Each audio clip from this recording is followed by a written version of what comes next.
আজকে সেই পার্বত্য এলাকায় পঞ্চগড়, দিনাজপুর ওই দিকে আমার আপনার মতো মুসলমানদের ইমানকে একটা গরুর মাধ্যমে বিক্রি করে দিচ্ছে। এই খ্রিস্টানের দলেরা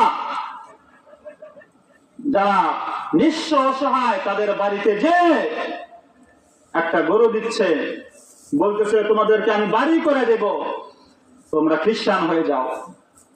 আর আমার আপনার মতো মুসলমান মা বোনেরা, ভাই বোনেরা, তারা এই অল্প দুনিয়ার সম্পদের কারণে তারা খ্রিস্টান হয়ে যাচ্ছে। ঈমান অনেক মূল্যবান একটা জিনিস, অনেক মূল্যবান একটা জিনিস। এই কারণে সাবধান।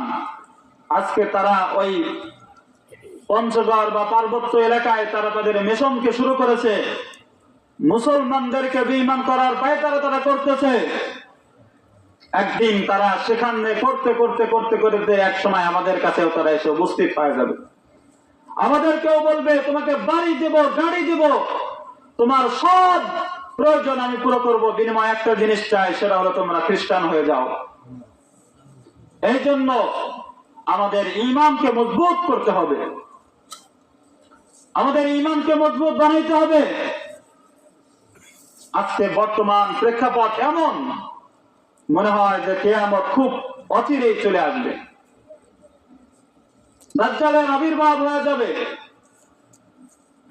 দাজ্জাল আসবে যে সময়, দাজ্জালের যে ফিতনা ফাসাদ মুহূর্তের মধ্যে বিশ্বের মধ্যে সয়লাব হবে, ওই সময় আমাদের ঈমান আমাদের কাজে দিবে যদি আমার ঈমানটা মজবুত হয়।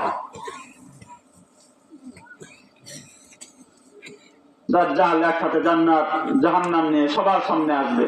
মানুষ, মুসলমান এরা এইটা দেখে বেঈমান হয়ে যাবে, দাজ্জালকে রব মেনে ফেলবে। কিন্তু যাদের অন্তরে প্রকৃতপক্ষে যারা মুমিন, যারা ঈমানদার, তারা বলবে তুই দাজ্জাল, ওকে আমরা বিশ্বাস করি, তুই মিথ্যুক। যার এক হাতে থাকবে জান্নাত, এক হাতে থাকবে জাহান্নাম, মানুষকে বলবে ডেকে ডেকে আমি তো তোমাদের খোদা মহান। যার দিলে থাকবে ঈমান, হবে না তো সে বেঈমান। মুমিন বলবে ডেকে ঈমান নিয়ে বুকে, নিশ্চিত তুই দাজ্জাল, আসবে মহাকাল। রুখতে হবে দাজ্জাল, আসবে মহাকাল। রুখতে হবে দাজ্জাল। কই মাহদীর সৈন্যরা গর্জে ওঠো, শহীদ তামান্না বুকে নিয়ে।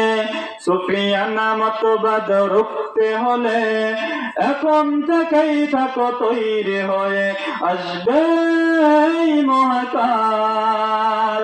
রুখতে হবে দাজ্জাল, আসবে মহাকাল। রুখতে হবে দাজ্জাল। ওই দাজ্জালের মোকাবেলা করার জন্য ঈমানি পাওয়ারের প্রয়োজন। তাহলে যেটা বলতেছিলাম, আজকে আমাদের ঈমানকে যে আল্লাহ পাক পরীক্ষা করবে, তার একটা মাত্র পরীক্ষা করার একটা নিদর্শন হলো ভয়। ভয় দিয়ে তোমাদেরকে পরীক্ষা করা হবে। 2 নম্বর আল্লাহ পাক বলেন, ওয়ালা নাবলুওয়ান্নাকুম মিনাল বিশাইইন মিনাল খাউফি ওয়াল জু', তোমাদেরকে ক্ষুধা দিয়ে তোমাদের ঈমানের পরীক্ষা করা হবে। ক্ষুধা, 1 দিন 2 দিন 3 দিন আপনি অনাহারে আছেন, এমন সময় বেঈমানের দলেরা এসে বলবে তোমাকে আমরা রাজরানী বানায় রাখবো, রাজার আসনে বসায় রাখবো, বেঈমান হয়ে যাও। তুমি ক্ষুধা সহ্য করতে পারতেছো না, সেখানে তোমার ঈমানি পরীক্ষা আল্লাহ পাক দেখবে।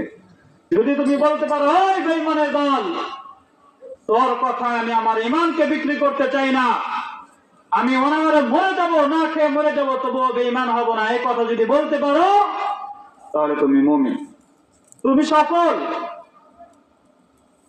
ওয়া নাকসিম মিনাল আমওয়াল, আল্লাহ পাক বলেন রে বান্দা,